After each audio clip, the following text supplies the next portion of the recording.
Hey everybody, and welcome into Clearing the Benches. Today we're going to do a Holdin' or Foldin' edition where we're going to revisit the odds that were released on July 12th of 2023, and we're going to see if you would hold or fold on your team and their position now at the odds that were released back in July. Alrighty, we're going to start it off at the bottom and work our way up to the top. San Jose Sharks plus 2,500. I am definitely holding on that one. I know they've been playing better as of late. They got off to a terrible start, but as far as them winning the cup, not happening. Montreal Canadiens also at plus 2,500. Listen, they're doing a little bit of a better job, but are they going to make it to the playoffs? Are they going to win the cup? I'm not thinking so. The next team that we have is the first one that's going to raise some eyebrows. The Arizona Coyotes at plus 2,500. At this point, it looks like the Coyotes are a good possibility to make the playoffs. And when you've got a good goaltender, and right now they've got two good goaltenders, that's always a big plus in the playoffs. And that's usually the teams that run deep, have the good goaltending. So they're the first team right on this list here that I would definitely say I'm pushing my chips into the center of the table, and I would take my chances on the Coyotes this year at plus 2,500. Anaheim Ducks plus 2,500. Not happening. They had too many guys had slow starts. Zegras, they just not where they wanted to be. They had the Leo Carlson injury. So at plus 2,500, I'm out on the Ducks. Chicago Blackhawks plus 2,000.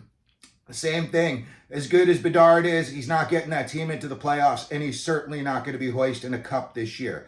The next team up is another head scratcher you might have to look at twice. Philadelphia Flyers at plus 1,500.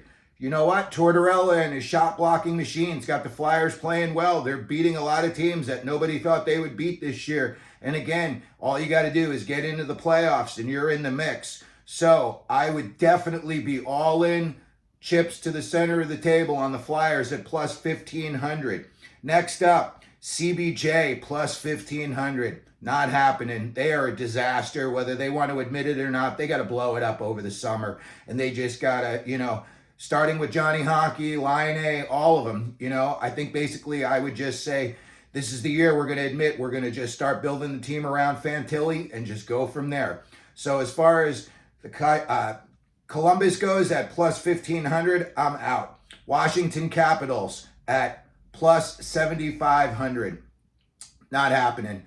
They got very old very fast. Even the Ovechkin thing, the watch to see if he's going to catch Gretzky is just slowed down to molasses in January. So I don't think the Caps are going to be doing any damage this year. I know that right now they're kind of flirting with the playoff spot. But even if they were to make the playoffs, I think they would just get whitewashed by some of these other teams that are in it. St. Louis Blues.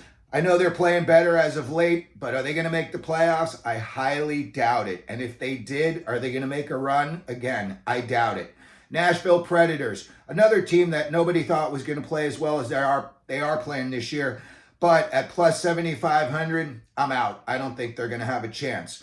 The Red Wings, they bought Patrick Kane on board, and it's not working out so far like they had hoped. But again, that's one of those things where if you can get into the playoffs, but unlike some of the other teams, Detroit's got big time goaltending issues. And until they figure that out, at plus 7,500, I'm out on the Red Wings. Next up, we've got a very, very surprising team, the Vancouver Canucks at plus 6,000. I would take it, push the money to the center of the table, and let it ride.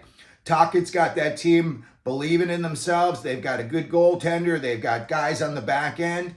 So as far as Vancouver at plus 6,000, I'm all in. Next up, Winnipeg Jets at plus 5,000. Same situation. You got a team playing over its head, but they start to believe in themselves. And again, the key is they've got a good, if not great, goaltender. And as soon as you get to the playoffs, everyone's going to go right to the top of the list. Who's got good goaltenders? And you're not going to get much better than you're going to get in Winnipeg with Hellebuck. So at plus 5,000, I'm all in on Winnipeg. I would take my chances on that. Islanders, another team. They're on the bubble. you never really know what you're getting. Are you going to get a team that's just going to put you to sleep watching the game by the end of the first period? Or are they going to be in it at the end of the, game? They're going to, put some offense on the board for a change. I know that everyone knows the Islanders just want to slow you down and they just want to suck the life out of you. So they do have good goaltending when they are playing well. So at plus 5,000, I'd take a chance on the Islanders. Ottawa Senators, plus 4,000. Probably one of the biggest disappointments in the NHL this year. They're just not getting it. They've had so many issues from the GM to the coaches to the players. Plus 4,000 on the Ottawa Senators. I'm out. Seattle Kraken, plus 3,500. Joey D just won the, Cocoa Cup at the Winter Classics. So I would definitely say, again, they have some big guys on the back end. You got good goaltending. They've got scorers up front. And if they can put it together, I would definitely take my chances on the Kraken at plus 3,500. Next up, another huge disappointment this year, the Buffalo Sabres at plus 3,500. I'm out. Not happening. I hate to say it, but they're going to fire Don Granato sooner or later, and they're just going to have to blow it up. I think they have too many second-line guys on that team, and, and besides Tage Thompson, and this year it's just not working for them. Pittsburgh Penguins, plus 3,000.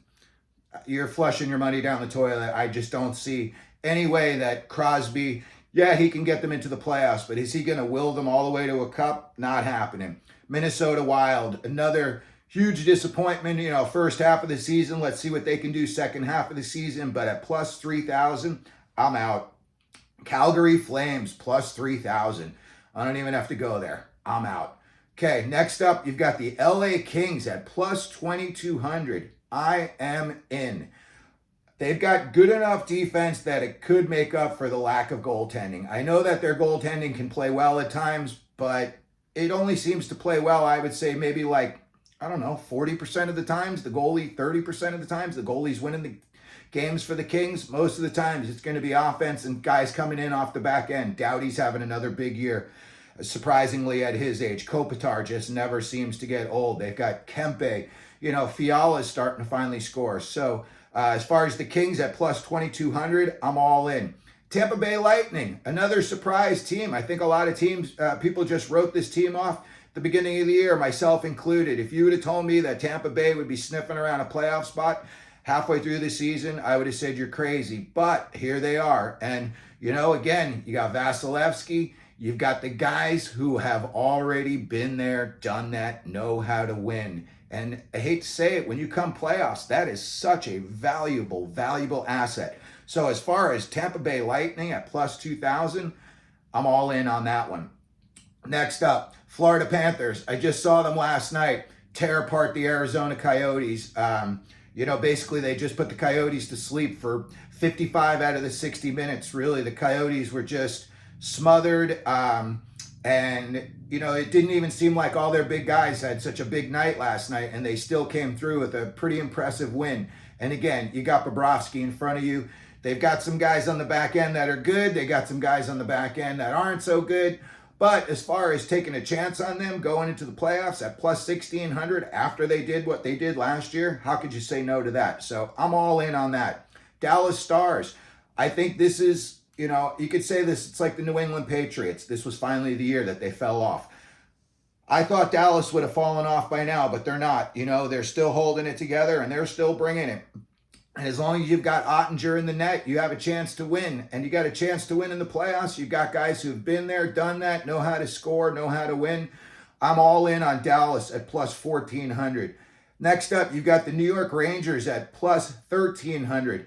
Yeah, you got to go all in. The Rangers are playing really well right now. As far as an all-star type team, they've got all the pieces, but let's see if that chemistry meshes come playoff time, because that's where they've been falling short lately. And Laviolette is a guy that's not going to take well to losing any games at all, but especially come playoff time, I think it could be. They're going to start Shesterkin in the playoffs, and I think if, Shesterkin puts a stinker in there, Quick is going to go in a hurry, and he could be their ride or die for the rest of the playoffs. So let's see as far as the Rangers, but at plus 1,300, I'm all in. Next up, you got the Boston Bruins, also at plus 1,300. you got to be all in on them. They've got two goalies that can win.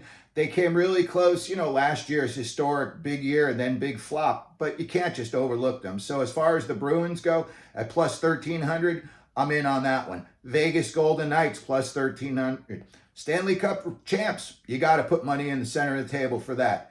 Next up, big time disappointment. New Jersey Devils at plus 1,000. Listen, not at those odds. I think a lot of people at the beginning of the year thought they'd be in one of the final four. And, it could still happen, but not with their goaltending. They got issues on the back end. And when Hughes and Heischer don't score, that team doesn't win. So as far as the Devils go, I'm out. Next up, you got the Edmonton Oilers. Another team, I hate to say it, I'm out right away on this. I just think it's too much star power hype and, more style than substance. Their back end is not that great, and their goaltending has proven that they can be terrible on any given night. So as far as the Oilers go, even at plus 1,000, I'm out. I just don't think they're going to do it this year. I think there's too many teams they'd have to go through. And, maybe they'll prove me wrong, but I just don't think it's going to happen. Next up, Colorado Avalanche. Georgiev's your goalie. I am out. Sorry, I'm a Ranger fan. I saw this up close and personal. The guy gets pressure on him. He loses. I'm out here in Arizona. He's played 3 times at the Mullet, and all 3 times he's blown, not that he personally has, but, blown 2-0 leads in all 3 games, and the Coyotes came back and beat him. And after the last game, he's caught on tape. He's smashing his stick. He's having a meltdown on the side of the rink after the game. So as far as Colorado goes, save your money. Unless they make a trade for a goalie, ain't happening. Toronto Maple Leafs. This is a team, to me, I would have to say, because of all the star power up front, you got to move your money into the center of the table. But, again, back end and goaltending, if they can get decent goaltending, you could say that about every team. But as far as the Maple Leafs specifically, I think they're going to need to rely on their goaltending very heavily in the playoffs. And finally, you've got the Carolina Hurricanes, who July 12th of 2023 were listed at plus 800 and the favorites to win the 2023-24 Stanley Cup. I'm out. I just don't see it. Too many issues. I know they just put a beat down on the Rangers 6-1 last night, but just too many issues. And I just, of course they're going to make the playoffs, but how far they go in the playoffs? Not too far, I don't think. And I hate to say it, but this could be Rod the Bod's last hurrah down in Carolina. It might be one of those things where he's done everything he could possibly do down there. So, anyway, why don't you go down in the comment section and tell me what you think about your team, and if you'd put your money in the center of the table, or if you'd save your money. And if you can, please like, subscribe, and as always, here at Clearing the Benches, let them know you're out there.